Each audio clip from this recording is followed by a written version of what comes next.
Look, I can't help but think that now might be a good time for a little fire and ice. Oh, Did you not know? there's never a good time for fire and ice. What happens when you mix fire and ice? Warm water, baby. It's bubbling, baby. Warm water. Warm water.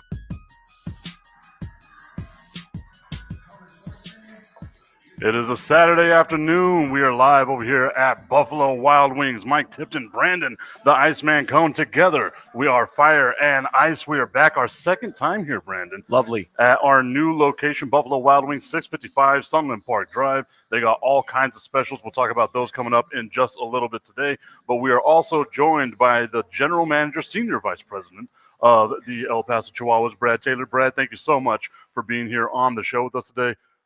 Day one was yesterday. Yeah, thanks for having me. Great to be here. What's the whirlwind like leading up to the first day of the season? You know, for us, there's a couple of thoughts I have.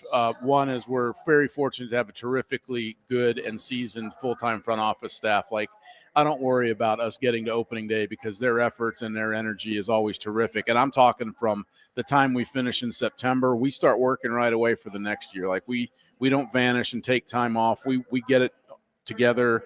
Promotional schedules, ticket sales, corporate partnerships, merchandise, and they're always ready. You know, we're really fortunate. And then the extension of that is our game day staff. Those people are wonderful. They're what make the ballpark go round day in and day out because they're the courteous, friendly faces you see when you walk into the ballpark. They help you find your seat. But there's always still this last-minute stuff, right? Because half the town kind of wakes up and goes, oh, you guys are playing tonight? It's like, yeah, we're playing tonight. And, you know, ever since Major League Baseball took a more significant governance over minor league baseball, AAA is really now concurrent with the Major League season. Like, we started the day after MLB started. Yeah. We finish a week before MLB finishes. And that it is so at the AAA level, these guys are ready if they have to go up and play. But, you know, you throw in a couple dust storms last week trying to clean a stadium. You know, there's just always this last minute stuff. And, we ride through it. We figure it out. At the end of the day, if everybody's safe and happy, we figure we're doing all right, and we'll battle through it. But we had a great crowd last night, standing room only. I think it was 8,200 plus. We got a terrific win out of the gate. So, you know, that's always exciting. We got fireworks tonight. So it's really fun to get open. You know, there's no energy like opening day and opening day weekend brings, for sure. Year 12 already. We were discussing this prior to the program starting. This is one of the most well-run organizations I've seen, and you've been here throughout the duration of it. Thank you. What exactly, talk about all the little moving parts that where you guys are able to improve every single year on a little bit of this and a little bit of that. Starts with ownership. Our ownership's terrific, and as most people know, the Hunts and the Fosters are terrific philanthropists to the city of El Paso. And when they started this little quality of life enhancement project 13 years ago, the vehicle was minor league baseball. It was to bring minor league baseball, a family-oriented community thing, back to El Paso after the Diablos went out. And they let us do things at a high level. You know, when we say we need this to do this to make the fan experience better, the answer is only ever been yes. We need this to take care of our employees. The answer has only ever been yes. And then they just let us do what we do. You know, I'm fortunate. This is my 31st year in minor league baseball, so I've had some experience. And our president, Alan Ledford, we were talking, I think between the two of us, we have a combined, I think it was 66 seasons in baseball. Wow. So we throw some stuff against the wall. We got a great staff that's creative. We let them run. They're terrific at what they do. They work hard. They get along great. Culture's everything to us. And I think that's the reason we've had this success. But none of it happens. None of it happens if the people in El Paso don't say, hey, we like this. Yep. And I'm always proud when I see their hats and caps when I travel in and out of the airport, and they're proud enough to represent the Chihuahuas when they travel to and from this city. So, again, nothing happens without the fans in this town being as passionate as they are about our brand. You get to travel around. You get to see all the different areas. What's the fan experience like over there? Like, can you see a big difference between, let's say, Salt Lake City and then whenever you're here in El Paso, or Reno when you're here in El Paso? Yeah, there's a lot of places that do it really well, especially at the AAA level. I'm friends with a lot of the operators of these clubs because I've gotten to know them over the 12 years being in the PCL, and they all do a terrific job. I think the thing that makes us unique is, one, I'm biased, but I do believe we have the best ballpark in minor league baseball. Yep. I think it's very unique in its character. It's asymmetrical in its build. It's surrounded by 3 streets. and a railroad, which makes it, I think, a little more intimate. And instead of spread out, we're a little more tall than we are wide. And I think that gives it the feel of being like a major league park with just the best 7,100 seats, right? So I think that helps. And I also think this is a true statement. One of the takeaways I always get from people that visit here is, man, the people are so nice in the ballpark. And I'm like, that's just the way El Paso is, man. They're familial. They're great to hang out with. They watch out for you. And I said, I think that's just inherent with this town. And I think that's part of the reason that the ballpark feels the way it feels. Talking shop, literally, we talked tonight. It's the first night for the fireworks, one of many this season. Talk about some of the new things and the new additions coming to this year's version of the Chihuahuas. Yeah, we've got some fun promotions. Some we've not let out of the bag yet because we want to keep a couple surprises lined up. But, tomorrow we've got a kid's jersey, so like it's a T-shirt jersey. I think one of the things we talked about as a staff in the off-season when we're planning is like, what can we do to get things maybe a little different, a little better for next year? And we wanted to give a little more effort to Sundays being like kids' days with giveaways to kind of move the needle there. We said they were kids' days and we did fun stuff, but I think now that we backed it up with giveaways this year, that really fortifies it. It doesn't take a genius to put fireworks on Saturday nights. Everybody still loves fireworks. So, that's good. We've changed around some of the offerings on Wednesdays for our mature crowd, our seniors that love that offering. So I think we're cognizant about always trying to be what's next, what's fresh.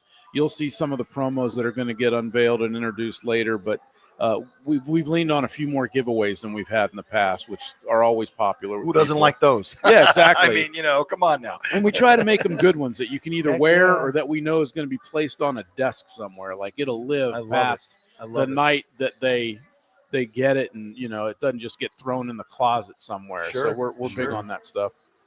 So I love telling people, like, I decided I want to do sports media older in age, right? Like I was 30 years old, and one of the first jobs I got when I got back here to El Paso was as an usher for the El Paso Chihuahuas. It was season number 2 for y'all. I actually get the seasons right, Brandon. It's crazy. It's a weird concept. That's behind the scenes. Sorry. Excuse me. But that was one of the cooler things that I had, and like I always. It just came up. I got the job at ESPN. I started doing like the internships and stuff like that, where I couldn't, stay there as that. But it's one of those things where it's always like I see the people that are there that are working with y'all, working for y'all, and they just seem to be having a great time. Like, how much pride do you guys take in that? We take a ton of pride in that, and I hope that you might remember that we also invest in the employee training. Like, I don't know if you remember going through game day staff training before the season. We bring everybody together, we pay them, we bring them in, and we say, here's our philosophies about how we like to run things. We go over our mission and vision statements, our core values, and say, hey, you guys are really the most important extension of what we're going to feel like when the gates are open. Because the front office folks are running around behind the scenes just checking on stuff. It's those game day folks that are the front facing. They hear everything. They're engaging with fans. And we put a lot into that training and the guest service aspect. We're very mindful about what our employee handbook looks like. We refer to it often. We review it with folks. We have regular game day meetings. Like, I don't know if you remember being part of those, but 15 or 20 minutes before the gates open, we gather everybody in the seating bowl behind home plate. Our director of guest services goes over a few things for that night with everybody. And we just feel like they if they have the information, they're armed to answer questions and service our guests the best they can. This year's lineup featuring a plethora of players with past major league experience, and of course, talk about what this year's team brings to the table, and certainly a lot to look forward to. I think it's funny, man. I've been doing this a long time, and we always go to spring training to take our coaching staff that's coming into El Paso in a couple weeks after spring training's over out to dinner. And it's a chance to get to know each other or reconnect. And we're really fortunate. We have most of our staff back from last year, which continuity is always nice because you got a great group of people. You know how to communicate when there's crazy things like rain situations and whatever else. But the funny thing is, I feel like every year I hear we are going to have a loaded team. I'm like, no, we're not. Those are the years that seem to go awry. And I was paying keen attention to this year when they said, we got some guys we think will be okay. Like, it depends on how things always fall with the Padres with injuries and what their roster looks like and how our guys can be brought up to service them if required. But last night, man, that team looked a little different than it looked to me last year. We had a lot more threats throughout the lineup offensively. We pitched well last night. Like only gave up 3 runs, which in the PCL is really good. Like, these guys are professional hitters on the cusp of MLB. Offense in the PCL, as you guys know, is paramount. Mm-hmm. So, to me, to be able to hold the team, last year's team seemed to give up leads early, and then we'd claw and scratch to come back. It was nice to play from ahead last night and keep stacking on the lead. We had Trenton Brooks, new guy to us this year, had 2 bops last night, 2 home runs.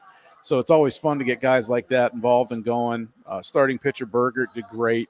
I think it's going to be fun to see where these guys head if we can stay together for a while. I always watch these Padres games, and I'm mindful, like, never want to see an injury. Yeah. But in our case, when you do see one, it could affect us. Yeah. And it could also be a good thing for a player. Like, they get to Absolutely. get some MLB opportunity. Experience. Yeah.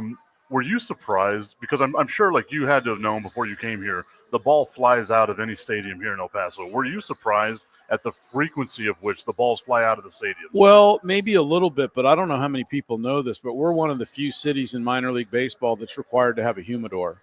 All of the game balls sit in a humidor for 2 weeks prior to game days, and we have to literally date each box.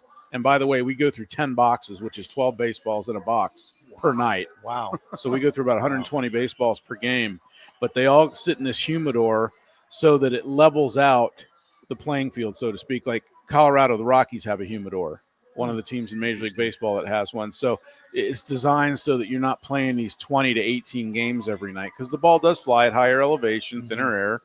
But the humidor helps bring that back to fairness. And there's a setting we have to have it on. Like, Major League Baseball really does control this, and we have to make sure we monitor it. And they always cultivate these balls 2.5 weeks before, get them dated, put them in the humidor. But, yeah, the ball does fly. And one of the reasons is what I mentioned earlier. There's a lot of great hitters in AAA baseball. And they're literally guys that are just waiting for a chance to get up to the big leagues. Absolutely. And, one of the best parts of the stadium is all the great food options every year. I'm going to absolutely point that out. Yeah. We did the media tasting a month ago or whatever, and I saw you there, and you're like, dig in, have fun. No, and I boy, appreciate that. I tell you, I imagine the fans, they're going to be really happy with some of the new options, some of the old options, bringing them back and whatnot this year. Well, when we started this thing 12 years ago, one of the things was, one, you better serve good food in El Paso, because this town has a lot of great food, right? People like coming here if they're not from here and eating some of the food, right?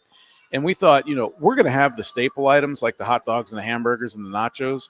We're just going to kick them up a notch. We're going to have Juarez dogs wrapped in bacon, topped with chili. We're going to have jalapeno burgers. We're going to have nachos in a dog bowl. We always wanted to have this upper level food experience. If you want to get a plain hot dog or hamburger, we have that. But, we've grown since then. Just this year we added an Asian noodle cart. We saw them out in spring training at Talking Stick, and we thought this would be a nice addition. We made a link with that company, and they're now serving these Asian noodles at the ballpark. We've got Desert Oak that serves these loaded brisket baked potatoes, which are freaking unbelievable. So for us, food is part of the experience, right? When you go out to dinner, you remember dinner based on, was the meal pretty good? Was the service pretty good? And we're really no different. We just happen to have a baseball game going on in the background. So we feel like options are always good for fans. And frankly, the repeat fans, they don't want to eat the same thing every night. So no, not at to all. have a variety of offerings is always a good thing. Absolutely. And it's one of the best variety of options. No, thanks. Yeah. What was your first thought whenever you saw Brandon make it up the elevator, the doors open, and you know that there's food for Brandon and I, 2 big fat guys, we're about to just go ham on all the food? I got to tell you, media tasting night is one of my favorite nights, because it's the night we finally get to see the menu truly unveiled for what we've been talking about with our food company, PSC, Professional Sports Catering. And we get to talk about the ideas, but until you see it put on a plate and you actually get to eat the new Frito pie, right? Or try the new homemade chili on the hot dogs, or see the jalapeno popper burger. Like, it's just an idea. But then when you get to taste it and you're like, oh, this is so good. How early do you get to taste it? Like before everyone else does? Oh, or is it the same day? maybe a couple weeks. Oh, man. And we have weekly concession meetings. We have weekly every department meetings. I think that's one of the things our company's good at, is communication, so that we can't say, I didn't know. Like, well, if you say you didn't know, you weren't paying attention in the meetings we have. But when we have these concession meetings, we talk about concept. And then I love the meetings when I see a tray get wheeled in, because then I know, like, we got food coming, right? And we get to sample some of this stuff ahead of the time. And, you know, I'll give you an example. Like, they made this new homemade chili this year. We tasted it the first time and it was good. And they tinkered with it. And the next time when we unveiled at the media day, it was better. Yeah. So I love that our Chef Maria and Clint are always working on what's going to taste the best for these folks. And they monitor how the food gets processed and cooked and prepared every day. You know, it's interesting because there's a lot of products that are unveiled every single year. And there's a lot of, you know, sports franchises where you just don't see the type of creativity and integrity that this organization has. I mean, how is it that you guys consistently every single year have these amazing ideas, from the merchandise to some of the food to the promotions? I mean, it seems like, to me, like I said, it's like a well-oiled machine, the way it gets better and better. And just when you think, well, this isn't going to be, you know, surpassed, all of a sudden this year you have another little shtick you guys come up with. Yeah, you know, I think it's kind of simple. We pay attention. We listen to our fans when they say, hey, it'd be pretty cool if you could add this. Or, hey, I saw that somewhere out in Baltimore they're serving this. And, you know, some of the foods that are getting introduced at the MLB level now, I think is awesome. I also think they might be taking a cue from some of their minor league counterparts with the creativity on the food. You know, we look at serving food as a get to, not a have to. Like, we don't have to serve food. We get to serve food. We serve good food. But it really does. Like, we do surveys. We listen to fans when they ask, hey, you used to have this. Can you bring this back? Or, hey, and there's some items that are absolutely feasible to do that and enhance that. And there's some items like, well, we sold 12 of those last year. Maybe, you know, veggie wraps aren't exactly the most popular thing, but we have something that's an alternative for vegetarians, right? Sure. But, you know, we try to be mindful and pay attention to what people might want and what other teams are doing. We are not afraid to copy and steal everything, you know, as are a lot of sports teams. We're all in the same industry. We don't compete with each other because we're not in the same markets. So if you see something that's going well or they're doing something good, you should be trying to emulate that, we feel. Yeah, no doubt. I mean, the fact of the matter remains is that you listen to the fans because it's them that brings the business. And, you know, you have to be able to continue to cater to them on an annual basis. Always. We're so thankful for our repeat fans. You know, our season seat holders make the world go round for us. And then we supplement that with group outings every night. We kind of look at the successful mixes on any given night. It's about a third season seat holders. It's about a third on a group ticket. And it's about a third that just decided I'm going out on a Friday night on an individual ticket. And if we have that mix, a couple things happen. We don't have the same people there every night. We have a new crowd every night. And in the case of season seat holders, many of them come to all the games. A lot of them come to a few of the games. But most of them give their tickets out to others to experience the game. So anytime you've always got a fresh set of eyes every single night, that's another thing that also keeps us being successful. You know, if we were relying on the same 7,000 people every night, it'd be hard to go to 7,000 or to 75 baseball games all the time, right? Absolutely. We all have kids and lives and little league and ballet practice and school functions and, you know, in business. So we're very mindful that the crowd's got to turn over on a nightly basis to be successful. Go ahead. Okay. So as you like talk about, you know, the whole journey, everything that you've had, you got a ton of players that kind of emulate that, right? Like they come from different places. They come here to El Paso. You've been here as an anchor of this team. What's a restaurant, what's a place that you tell these players, look, I'll take you here during the off season, but you ain't allowed here during the regular season because you're going to wind up looking like these two guys. You know, it's funny. These guys don't live here in the off season. They live wherever the world takes them. I mean, we got a lot of guys, different countries, and obviously some of them have been in the big league levels and they live all across the United States. But obviously one of the staples is L&J Cafe, man. Everybody, as soon as they hit town, if they've been there, they want to go back. And if they're new to El Paso, they've heard about it and want to go there. The other cool thing is I think with the evolution of the ballpark 12 years ago, downtown has spurred its own new development of restaurants and bars. And now there's a lot of great places to eat downtown, like Anson 11, Ambar, Unbranded Tavern on the Square, our Park Tavern. You know, there's just a bunch of great spots to hit downtown. And the cool thing is, you know, our visiting team stays right across the street from the ballpark at the courtyard. They can walk all those places. But, you know, other cool things is now there's a Lucchese boot maker downtown. You know, when players from other teams come from out of town, they know El Paso is known for boots. They want to go hit the Lucchese shop. So it's really cool to be able to point to those kinds of things. But also Savage Goods for breakfast burritos. That's a must-have in our opinion, close to the ballpark. And those guys roll out of bed most days probably at like 9:30 or 10. So the first thing they want to do is eat. It's amazing how much a pro athlete eats every day. Oh, yeah. Because they're burning it when they work out and they play. Tipton's a pro athlete. I mean, you can tell. You can tell by the way I'm built that there is some pro athlete there. Pro eater. That's where I was going to go. I'm the Joy Chestnut of El Paso. Sorry, I just couldn't resist.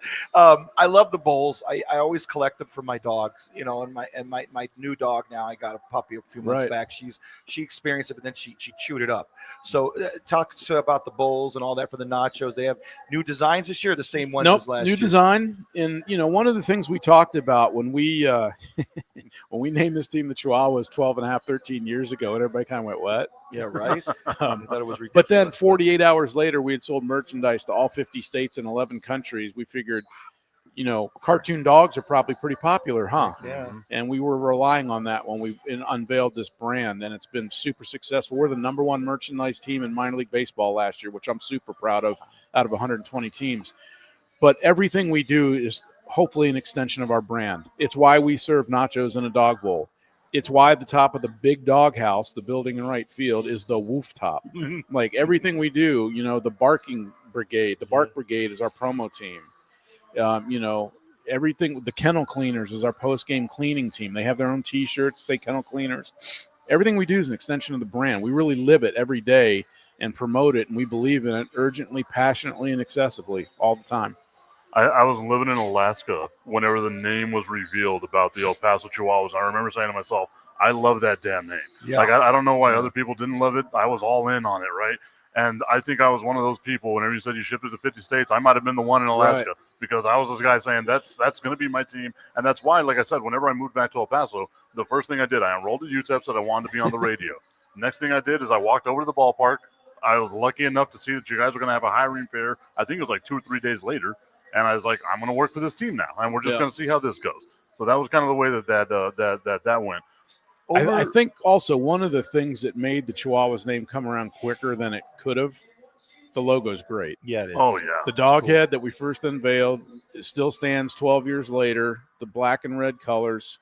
You know, I think we were pretty mindful about how we put together that series of brands. And I don't know if you remember, like the ball and the crossbones. Mm-hmm. That was our alternate out. Like, we're like, man, if people don't like this dog, maybe at least they'll think that crossbones are really cool.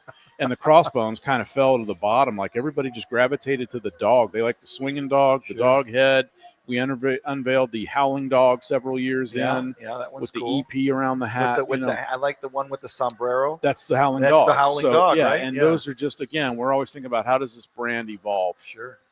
And, you know, it's interesting because I used to live in Chicago, hence the Blackhawks jersey, obviously. But my people over there. Don't try to explain it away. Okay. Anyways, my family and friends over there, they always tell me, hey, get me a hat, get me a jersey, get me a shirt. You know, they always want the Chihuahuas merch, even in Chicago. No, we love that. Our store's open Monday through Saturday, 9 to 5.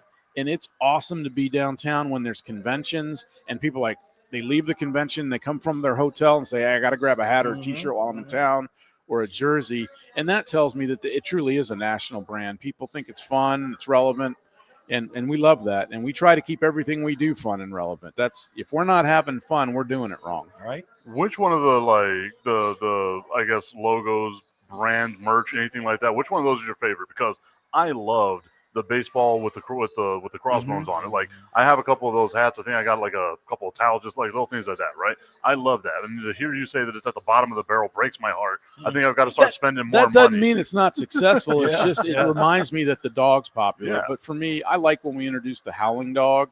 I think that's kind of fun, you know, kind of looking up at the moon.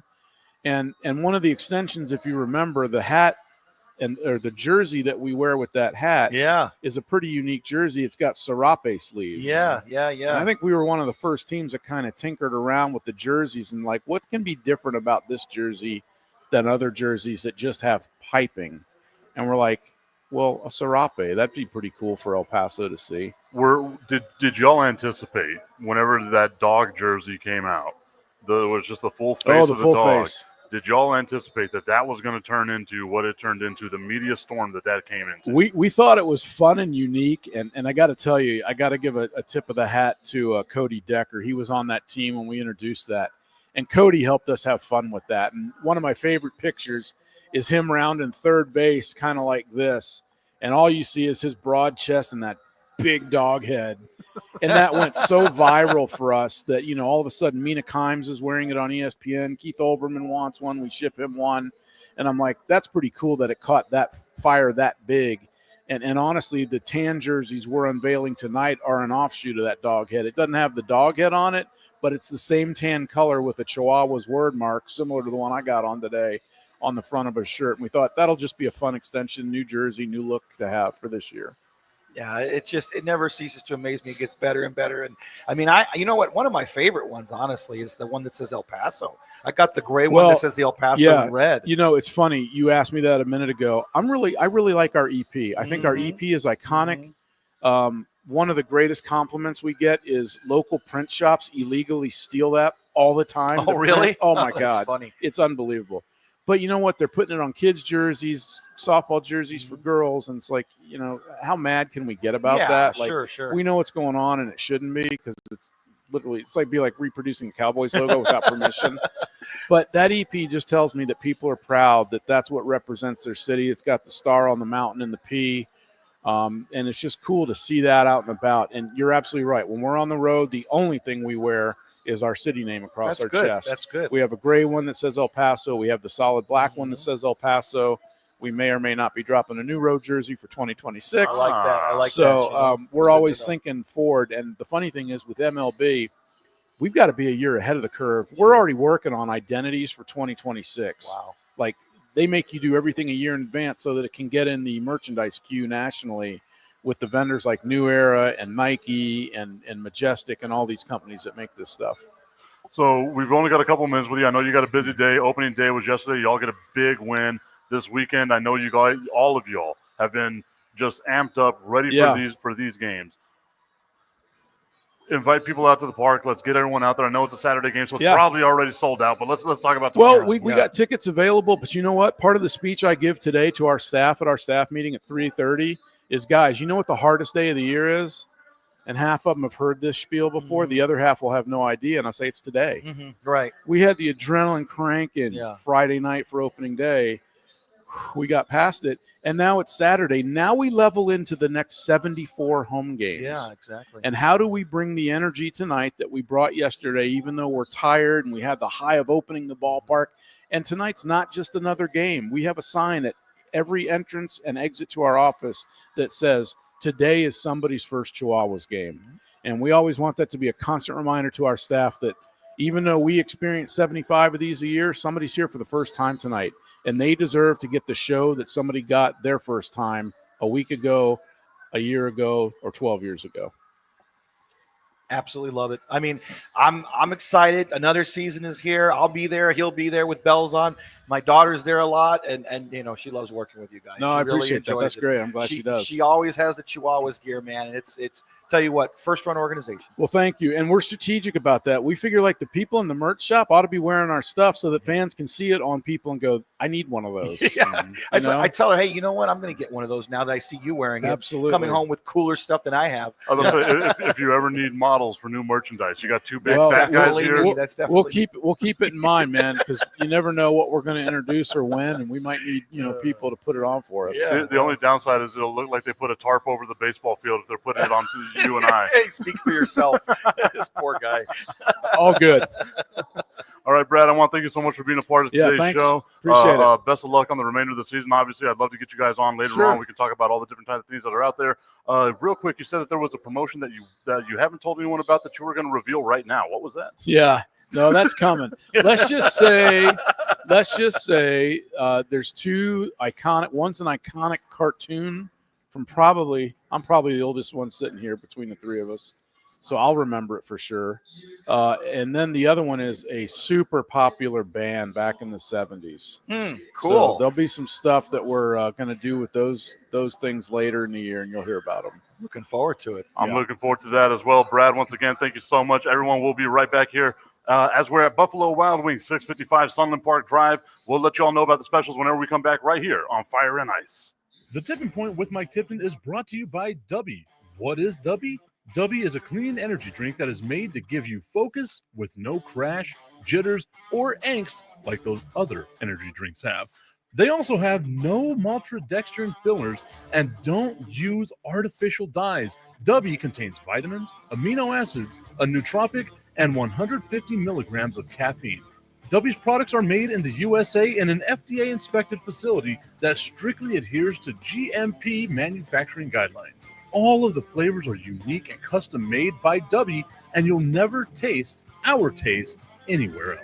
The best part about it is they're affordable. Dubby's drinks come out to about $1 per drink, much cheaper than Starbucks or any of those canned energy drinks. To learn more, visit w.gg.com/discount/MRTipton33 and place your order today. Use promo code MrTipton33 and save today. Dubby Energy, be better. Are you a fellow car guy? I have a 2008 Ford Mustang GT convertible, and nothing makes me happier in that car than when it's nice and clean. And you know who helps me get there? RevAutoCarCare.com. They help me get that pony looking as nice and shiny and ready for any of the car meetups that are all around the great city of El Paso. Spoil your car and go to RevAutoCarCare.com/Tipton and view all the inventory they have and find out what works for you to help make your ride shine. RevAutoCarCare.com/Tipton. Use promo code Tipton33 at checkout to save 15%. We all know there's hundreds of betting sites out there, but don't be fooled. Some sites are legal in some states only. Some sites pay in Bitcoin, and some sites have even been hacked. BetUS, however, has been in business for over 30 years. Future bets are paying out in the thousands, and if you act right now, you can still bet on the biggest games in sports. Visit BetUS.com, or you can click the link at nessp.info. BetUS, check it out and bet responsibly. What's going on, everybody? I want to tell you about my new friends over at Cleverman. Visit them online at becleverman.com.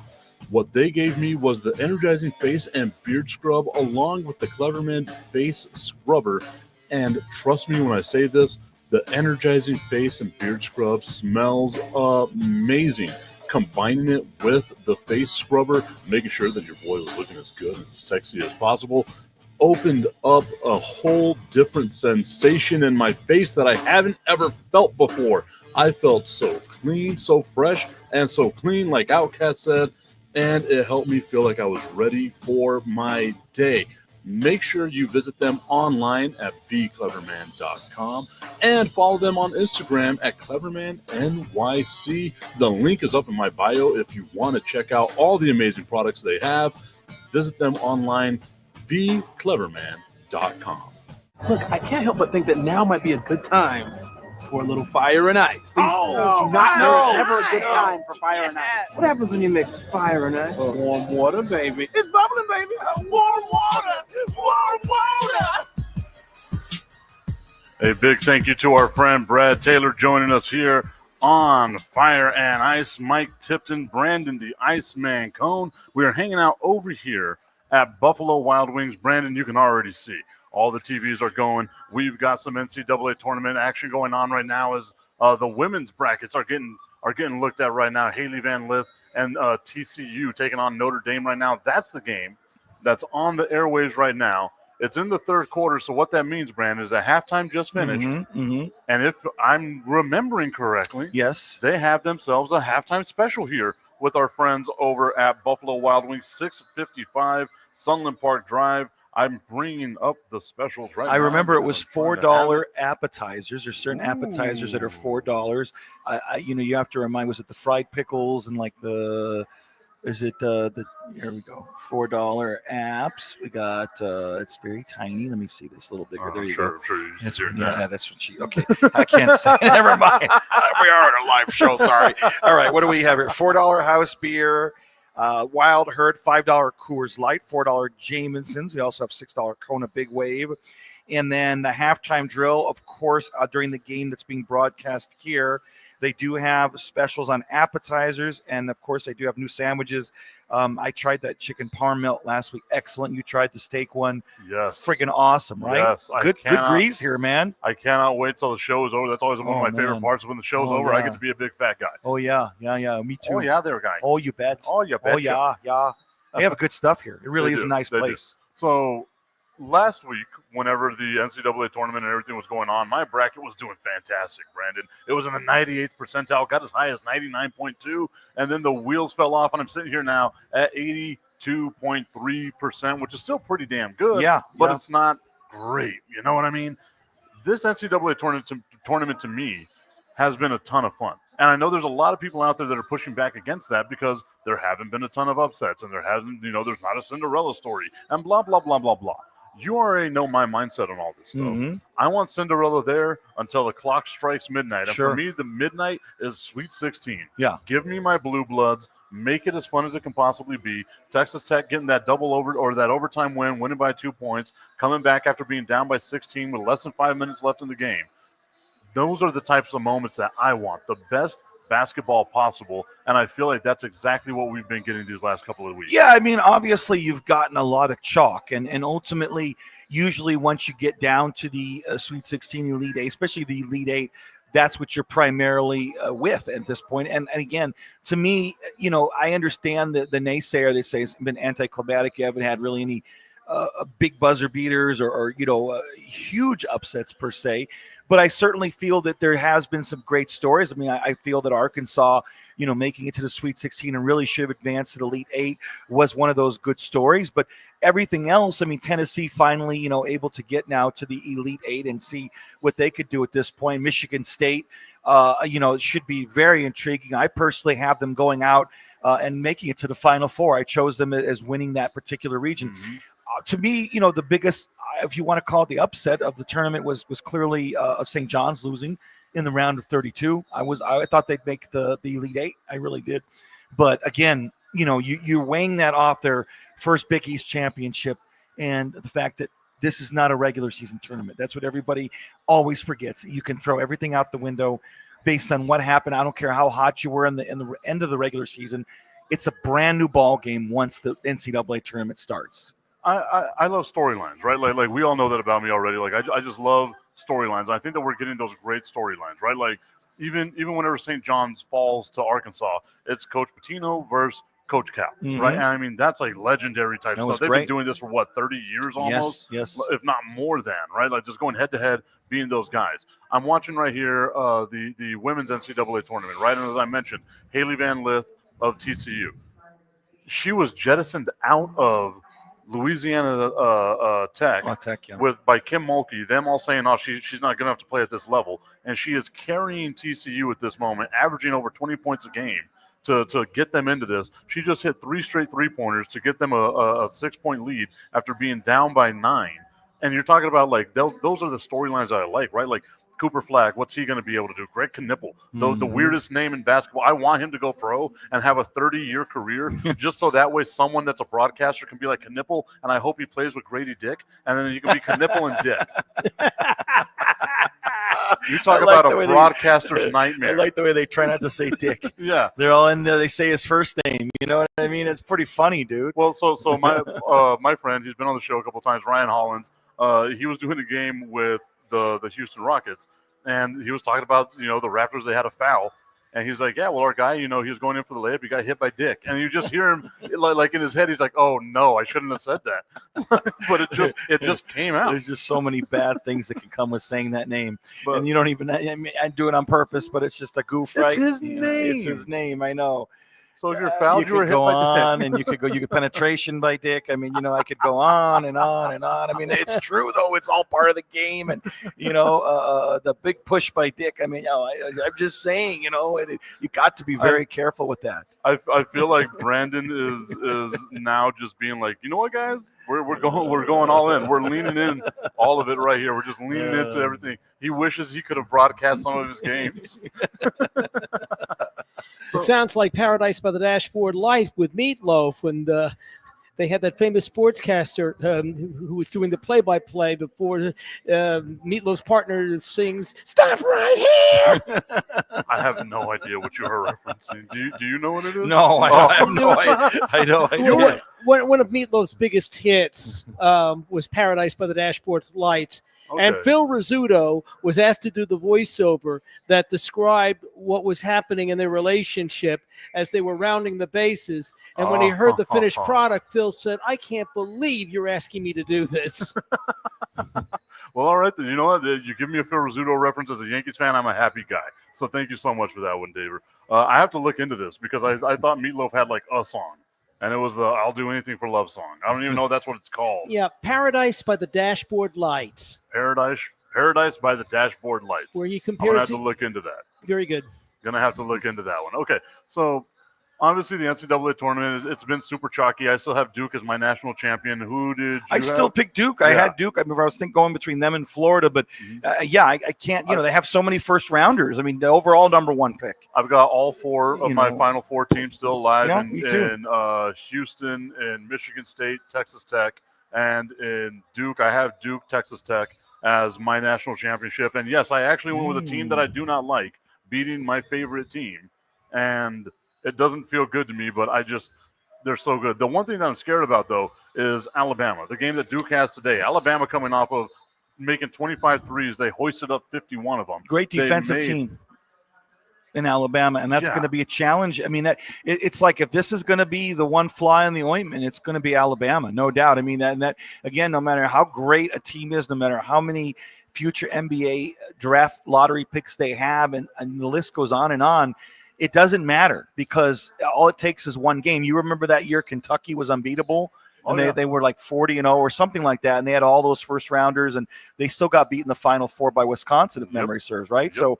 So there is no unbeatable team in the tournament, no matter how many you could have. Every starter could be an NBA player. It don't matter. No unbeatable teams. And I think that's what, again, we all love about the NCAA tournament. Wonderful. It's just randomness and all the fun there. As I'm watching TCU expand their lead now 58 to or 60 to 54 now, as they're taking on Notre Dame. Women's basketball, to me, super chalky, right? Like the top three seeds are always going to be the ones that move on no matter what in every single part of the bracket, every single part of it. And you can almost guarantee you'll have all four number one seeds in the Final Four. Mm-hmm. Maybe you'll get a number two. Yeah. But it's always chalk, it's chalk, all, and chalk, super right? Chalky, Yeah. super chalky. Yeah. And that's what I think, but that's where you see the biggest differential in the haves and the have-nots, right? Sure. The amount of talent is in the women's college basketball. Now, Brandon, I'm a happy guy right now because I had to look at one of the TVs and I thought to myself, that has to be a game from the other day. Mm-hmm. This has to be like a spring training game. Mm-hmm. The Yankees currently right now with a 13-3 lead in the fourth inning over the Milwaukee Brewers.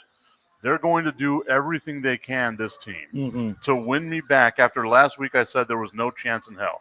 Buddy, we're on pace to win 162 games this year. I'm really excited for your team. Yeah. Oh, my gosh. Am I excited? You're going to do so well. Just don't get in the World Series and shit the bed again. But, anyways, I mean, look, I mean, you could have a good team, and, the Yankees are the Yankees, and, what do you want from me? I mean, what do you want from me? That was a huge collapse, but that's okay. At least you made the World Series. Heck, I mean, that's not a bad thing. But yeah, I mean, look, the Yankees, it's the beginning of the year, and there's always room for optimism, right? Oh yeah, and I know they're going to revert back to they're also the type of team that I wouldn't be surprised if they wind up blowing this 13-4 lead in this game today. It's the Yankees. Nestor Cortez, I had him in my fantasy team. Picked him up today. Wasn't a good idea to start him against the Yankees. No. That was probably a big goof on your part. Yeah, I would have refrained from starting Cortez in that particular game. I didn't know it was going to go this way. Yeah, but how would I would have known? I had hope. It's only against my Yankees. It was the revenge game. Yeah, but still, you gotta think better than that. You should have asked me. Oh, okay, yeah. my bad. My apologies, Brandon. I didn't realize. Sorry. You had the premonition to look into the future. Yeah, I would have taken care of it for you. But let's talk a little baseball, Brandon. There's something about it. Again, we had opening day on Thursday for Major League Baseball. Opening day yesterday in minor league baseball. There's just something about baseball. The first part of spring where you get all the baseball stuff in that just feels different than the opening day for other sports. Dude. Yeah, it's wonderful. I know that you asked a lot of people, what's your favorite opening day for any sport, and clearly it has to be baseball unanimously. I mean, that's the start of a fresh new year, and I mean, we talked about this last week. There's just so many games, and the fact that some of the ratings are down and some of the stadium prices, and it's really ridiculous. It really is.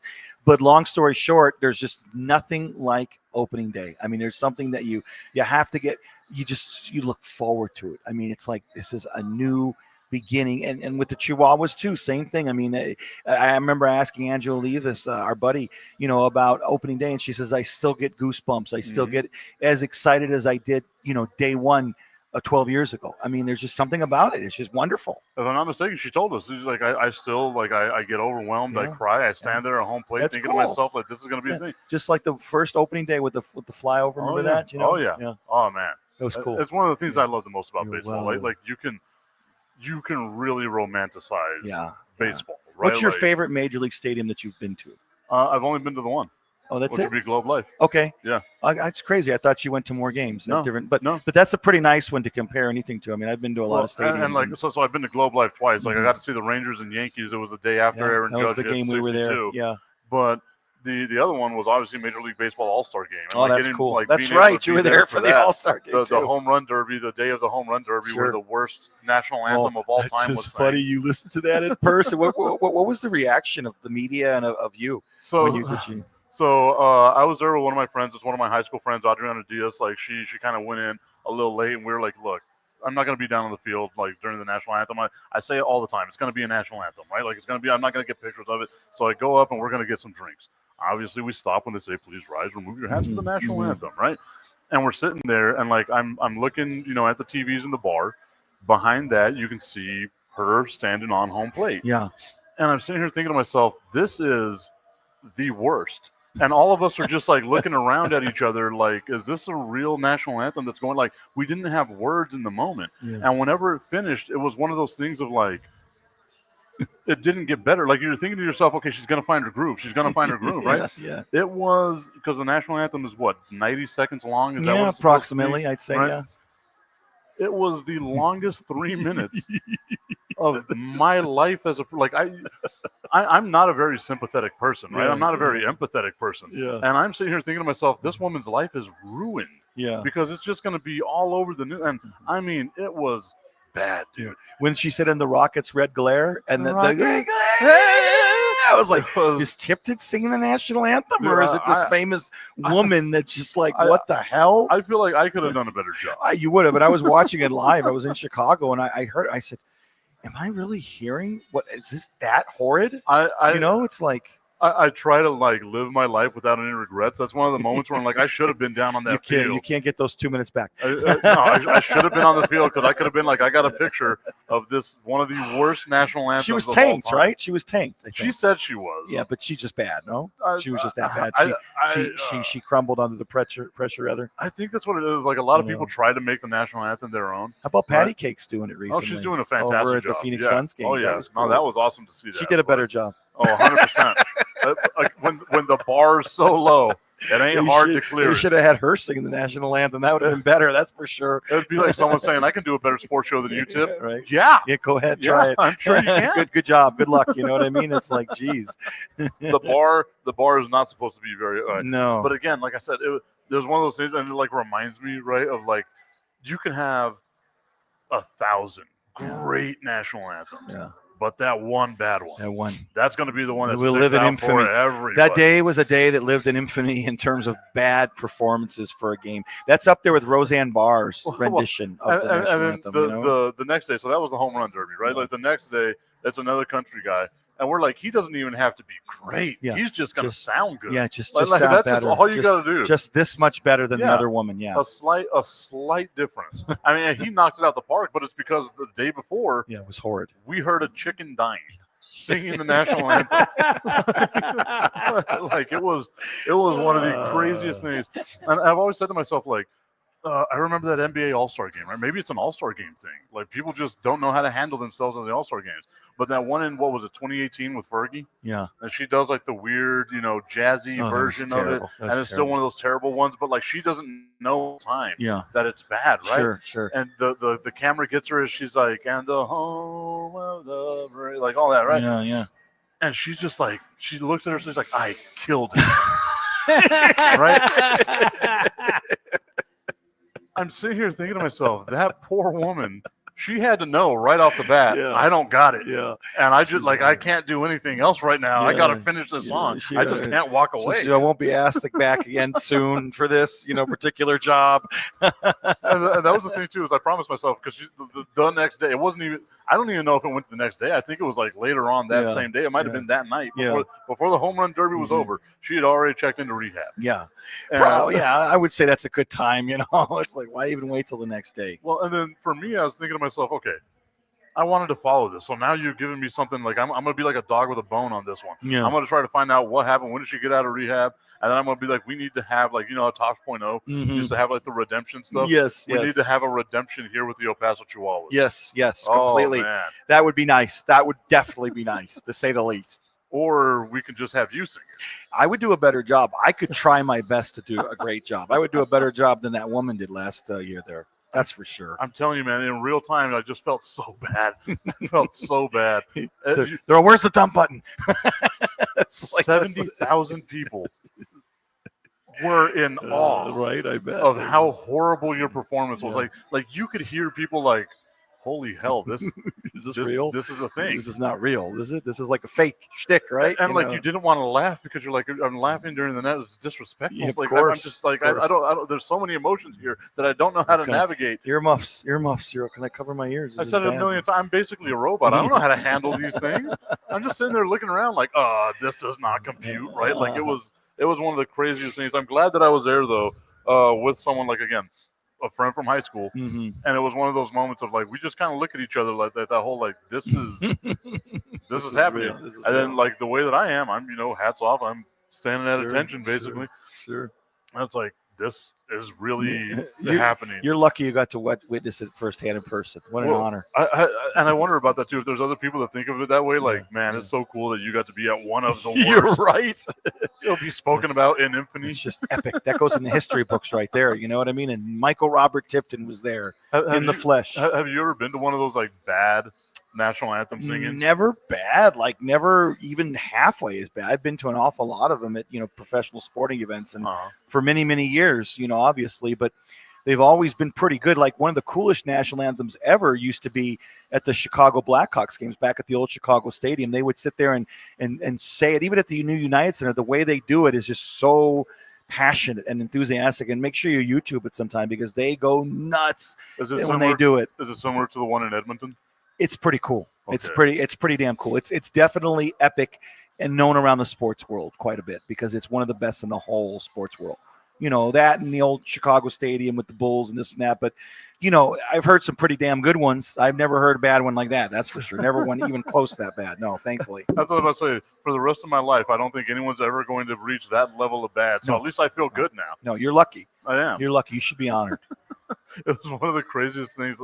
Again, I'm looking forward to like maybe doing more with Major League Baseball, going back to another All-Star game. It'll be in Atlanta this year, so maybe we can do something along like that. But I would have never thought. I don't think you go into these moments thinking to yourself, the person who's going to sing the national anthem is just gonna shit the bed. No, not like that. No, not like that. Yeah, that is at a new level of doing that. That's for sure. My goodness. Oof. Because I remember, like it's up there with like Roseanne Barr, right? But Roseanne Barr wasn't a singer. No, and she did that on purpose. Who was the other guy? Carl Lewis. Yeah, I think it was him. Yeah. And again, not a singer. But this woman's a singer. She was a Grammy nominated singer. Yeah, and she somehow royally screwed it up. I don't know how, but she did. The whole time I'm like, auto-tune. It must just all be auto-tune. Yeah, like all of it is just... hey, what happened to lip syncing? Milli Vanilli's version of the national anthem. This would be the time to implement it, please.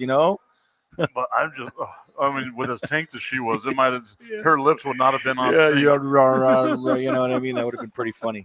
She has the gosh. microphone down here. It's still loud. Oh gosh, man. Oh man, I love it.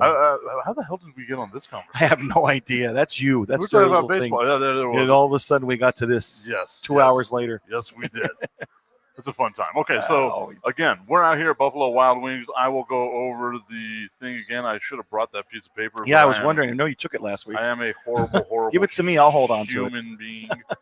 Okay, so some of the specials that we have out here over at Buffalo Wild Wings, and once again, shout out to Mike, shout out to Stephanie, and the whole crew that is out here at Buffalo Wild Wings, opening up their doors and allowing us to be It's here. wonderful. Once again, shout out to Brad Taylor. He Yes. didn't have to take time out of his day he's on a busy Saturday. man. Busy man. Yeah, to Appreciate come out here that. and shoot Appreciate the it. shit with us for Yes. 30 minutes of his precious time. Some of the specials that we have out here, Brandon, are the $4 house beer. Their house beer is the Wild Herd. Of course, you got the $5 Coors Light, $6 Kona Big Waves, $4 Jameson. That's a good deal. And you know me, I love me some whiskey, so I might be going over to some Jameson right now. I actually have a cool story about doing some Jameson. Actually is, I wonder if the statute of limitations has expired on this. Well, maybe you should tell it off air. I think I will. I think I will. I'll get that one. I had to think about that. Like, wait a minute. Wait a minute. There were copious gonna- amounts of laws If it's broken going to be here. that kind of party, you know.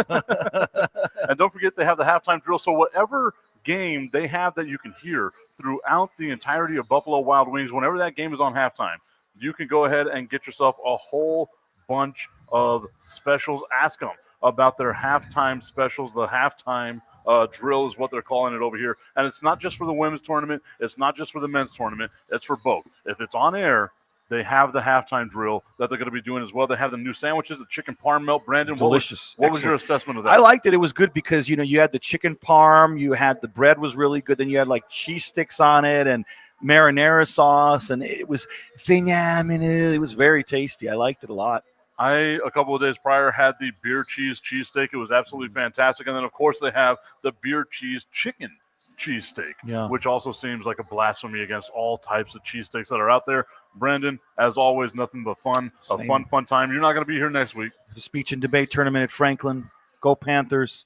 But I will be here the following week, and we won't be missing any more shows for the foreseeable future. There we go. Hey, I'm good with it. Whatever it is. Maybe we just have the camera just fixated. Maybe we did a on shtick. Dave Remember the last whole time? Oh, no, I don't know about that. But remember we did a Sexy shtick Dave. that one time where I was at a speech tournament and you Yes. had me come on. I could maybe do Yes. that if you want. Hey, I mean, if there's a way we can make it work, there's a way we Maybe can I'll make it try and work. swing it as long as I'm not coaching anything at the time. Swinging Brandon. That's the way that we're ending today's show. Thank you all so much for being a part of it. Thank you, Brad Taylor. We will see you all next week. As long as you don't call me a swinger.